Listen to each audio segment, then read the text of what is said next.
todos nós estamos sujeitos a isso, porque se a tecnologia é para nos proteger e é avançada, a dos criminosos também é. Eu vou falar com o Neto Mota, porque ele está com um advogado, para dizer o que a gente pode fazer, né, Neto, numa situação como essa, porque inclusive está difícil para ela negociar com a operadora a retomada da conta dela, né? A gente inclusive mandou um e-mail para a operadora TIM e estamos aguardando o retorno até o momento. E aí, Neto, o que fazer se nós também formos vítimas de uma situação assim, ter a conta hackeada da noite para o dia?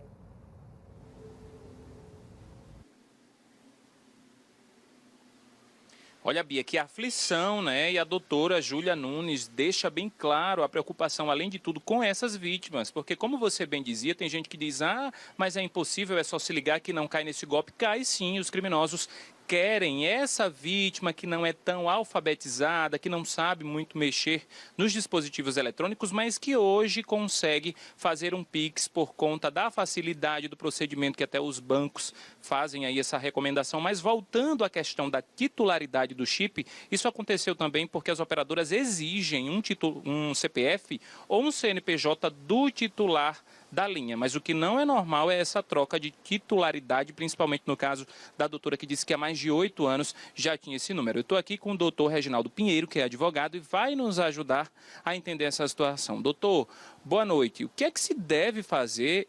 É uma situação, como eu falei, que não é comum a titularidade e a troca, e não é fácil. Então, se isso aconteceu, o que é que a vítima pode fazer? Boa noite. Realmente se trata de uma situação atípica, né, que não é normal que isso aconteça, afinal de contas, quem possui um número titularidade de uma linha, ela possui por alguma finalidade, no caso da doutora Júlia é a finalidade não só do seu trabalho, como também do relevante trabalho que ela realiza aqui na nossa cidade. Agora, o que é importante destacar é que, provavelmente, eu digo provavelmente porque isso depende de quebra de sigilo, né, em razão da proteção constitucional que acontece nessa matéria, ou seja, os dados telefônicos, tanto de comunicação quanto esse tipo de troca de titularidade, estão protegidos pelo sigilo. Então, nós só vamos averiguar exatamente o que aconteceu através provavelmente de uma ordem judicial em que vai verificar, com a quebra do sigilo, todas as nuances que se deram a essa troca de titularidade. Possivelmente, eu vou adiantar aqui que eu acredito que seja por fraude, ou seja, os criminosos cometeram aí um crime de falsidade ideológica, isto é, se passaram pela doutora Júlia e solicitaram a troca de titularidade do chip. A partir dessa troca, ou seja, eles continuaram tendo acesso ao seu número, né, e restabeleceram seu WhatsApp, seus contatos, e a partir daí, conforme ela mesma relatou nos seus vídeos, né, eles passaram a cometer irregularidades. Então é importante que nesse caso seja solicitada não só através da operadora, mas também recorra ao judiciário, né? Porque nesse caso a ordem de quebra de sigilo é só por meio do juiz e sobretudo para verificar o que aconteceu nesse caso aí. Mas o mais importante, ela tem direito a ser restabelecida no seu número, especialmente pelo trabalho que ela tem, né, que ela realiza, mas não só ela, mas pessoas como ela, como nós, que utilizamos o número de telefone para o nosso trabalho, isso tudo, há, nesse caso, um direito nessa titularidade e que ela seja restabelecida de forma pronta, né? Não é suficiente que um novo número seja dado a esse titular, né? Não resolve a vida da doutora Júlia, não resolve o problema de muitos aí, só simplesmente um novo número. Então é necessário restabelecer aquele número que é uma realização de algum trabalho relevante aí no seu dia a dia. Então ela tem o direito que a gente chama tecnicamente de obrigação de fazer, né? Então ela tem o direito de exigir da operadora ou das operadoras, que isso também pode ter acontecido de ter havido uma portabilidade da linha, né, para uma outra operadora. Então ela tem o direito de exigir não só da operadora citada, né, mas como também outras, o restabelecimento da linha para sua titularidade e aí depois apurar o que realmente houve, né? E em caso de danos apurados, que me parece que são inegáveis, que ela sofreu danos aí, que seja também ela ressarcida em danos morais, não é? Doutor, seja pré-pago, pós-pago, internet, toda vez que a gente liga para a operadora, ela exige, na verdade, o número do CPF para ceder essas informações. Imagina o desespero da doutora Júlia, que quando ligou era um outro CPF, ela não teve mais acesso. Imediatamente, o que é que essa vítima tem que fazer? É abrir o boletim de ocorrência? Perfeito. Me parece que ela se procedeu de forma correta, ela já registrou um boletim de ocorrência na Delegacia de Crimes da Internet. Posteriormente, ela fez o contato com a operadora e registrou aí a sua reclamação, né? Eu recomendaria também fazer uma reclamação perante a Anatel, para esclarecimento disso, porque a Anatel é um órgão regulador nessas questões também. E aí, claro, utilizar o judiciário para, caso isso não seja resolvido nesses tempos aí, que haja uma medida judicial cabível aí. Sobretudo, mesmo nesse período que nós estamos em recesso do judiciário, é possível que haja uma medida de urgência, né? Então, nessa solicitação de urgência, o juiz pode restabelecer aí, através de uma ordem judicial, determinando que as operadoras, então, a operadora restabeleça imediatamente o número para sua titularidade.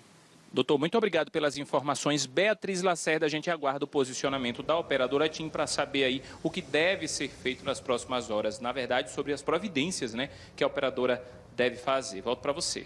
Obrigada, Neto. Eu queria só continuar um pouco nesse assunto com o doutor Reginaldo, né? É um assunto que rende muito pano para manga, como diz a história. Porque proteção de dados é um tema muito falado no início desse século. E assim, a gente está vendo vários golpes, né, que são relacionados com a tomada desses dados. No caso da doutora Júlia, não foi uma clonagem do número dela. Simplesmente ela perdeu totalmente o acesso, né? Não tem mais esse número, perdeu. Foi hackeado. E aí o consumidor, nessa hora, faz assim, vou ligar então para a operadora. Então ela disse que procurou o serviço do saque, o serviço de atendimento ao consumidor, não teve sucesso e foi na porta da loja, no ato de desespero, depois de tentar o dia resolver isso e nada de avanço. Então, nesses casos assim, o senhor falou já, registrar o boletim de ocorrência, afinal, a pessoa foi vítima de um crime, né, ter a sua conta hackeada e alguém que postou no seu nome informações inverídicas, né, a seu respeito, pedido de transferência bancária, enfim. Então, fazer o BO e procurar quem? Presencialmente, onde é que você pode ir mais rápido para resolver? Liga para a Anatel. Eu queria que o senhor reforçasse o passo a passo, porque qualquer um de nós pode ser vítima e ela foi na porta da loja, teve muito estresse, inclusive para poder acionar o operador e alguém que se prontificasse a resolver isso, porque ela é advogada, viu? Ela teve que ficar braba lá na loja para darem atenção ao pedido dela, porque se fosse outra pessoa que desistisse, ela tinha ido para casa com a mão na frente e para trás. Ia resolver isso quando? Depois do Natal? Então, assim, a celeridade. Como é que o consumidor, nesse caso a vítima, consegue? É um caso de urgência, né?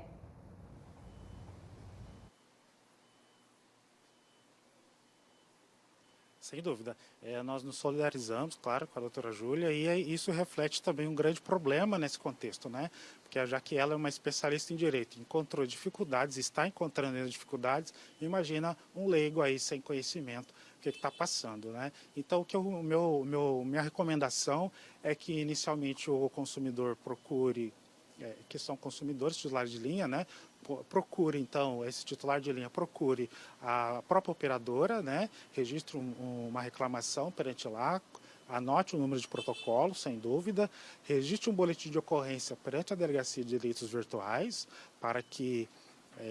porque nesse caso em especial nós estamos detectando que há um desdobramento da conduta, né? Então não só houve a perda da titularidade, mas a partir dessa perda houve uma série de reflexos em relação a isso, uma série de crimes que estão sendo ainda em curso, me parece que estão ainda em curso sendo realizados, né? Então isso também precisa ter uma análise na esfera criminal.